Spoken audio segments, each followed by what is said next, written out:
Hello, my name is David Casey, and I am with Team One, which also consists of Laura Smith, Brandy Patterson, and Travis Miller. We have created a band in a box for you, as proposed in our last presentation. We've designed four instruments. They all fit inside a 2x2x2 box. They all fall well under the $15 budget guideline for each instrument, and they all meet all requirements and restrictions that were given to us. The four instruments that we have designed are the cigar box guitar, the steel chimes, wood xylophone, and the panpipes. The first instrument we'd like to demonstrate to you is the cigar box guitar, which is made from an old cigar box. It is 24 inches in length, with frequency range of 164 all the way to 330 hertz. It's tuned in the key of E. One of the most interesting features is actually the tuner, which creates of an eye bolt, and a wing nut, which allows you to tune the guitar. The biggest design change was we went from a nylon string to a steel string, which proved to be much more stable. We also increased the length of the string from about 13 and 5/8 to 20 inches. Um, I think the biggest challenge was calculating the string length and where the fret placement was going to be. My original calculations was causing the string to break.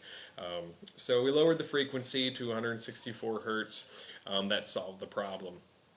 If I were to make any changes, it would definitely be make a wider neck so I could have 6 strings and use real guitar tuners. They ended up being much more affordable than I thought, so I could have used those and still fell under budget.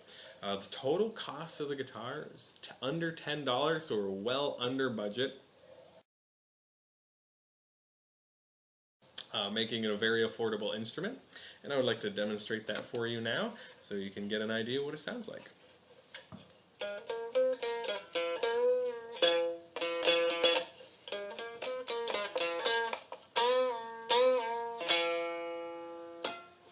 And that is the cigar box guitar. Thank you.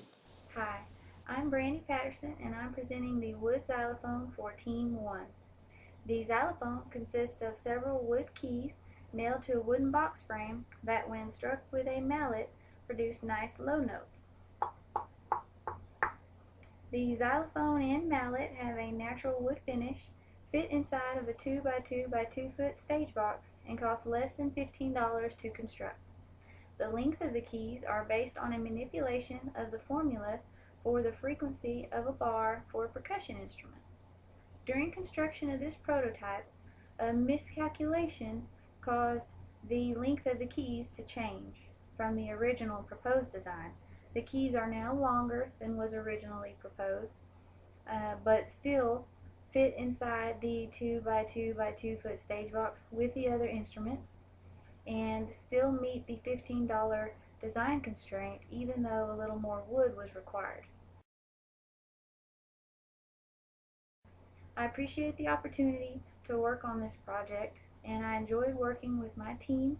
I gained experience dealing with deadlines and meeting design constraints, and I also learned, of course, to always double check your units in any calculation. I enjoyed making this instrument, and I truly hope that Maroon and Gold 4 enjoy playing it. The lineage of the Pan flute can be traced to ancient Greek god Pan between 8th and 6th century BC. The traditional signs consist of organic materials such as solid wooden tubes and banana leaves for binding. In contrast, my design is constructed of synthetic materials such as half-inch PVC pipe and string and duct tape for binding. The binding material was chosen so that the pipe would remain vertically stationary while allowing moderate horizontal forming to contour to the individual performer's preferences. Also, pennies have been used to plug the bottoms of each pipe to give a closed pipe design. In the hands of a skilled enthusiast, the pan flute can achieve a very wide range of frequencies and play any number of songs. This design ranges is relatively limited, which ranges from 680 Hz at the lower end to 1400 Hz on the high end in order to conform to size constraints and still able to play Ode to Joy in its entirety.